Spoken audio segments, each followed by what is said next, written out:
हमेशा चांद है तू दिल जब हॅलो भावानो, आपल्या शेजाराची पाहुणे आल्या का नाही? तिथं माझ्या लग्नात जुळणी लागत्या. अरे मग लग्नात साहित्य घेऊन येऊ काय? अरे एवढ्या लवकर कुठं, आधी कॅडबर तर घेऊन या, मग पुढचं बघू. बर बर आलोच.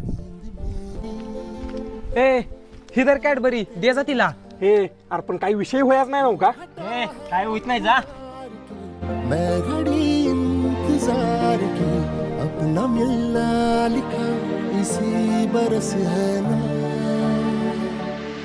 तिनं तुझ्याकडे बघून कागद टाकलाय, म्हणजे ती तुला तिकडे बोलवायला लागल्या. नाही रे तस काय. अरे होय बोलवा लागल्या जा. अरे नको. जा जा. सड़क है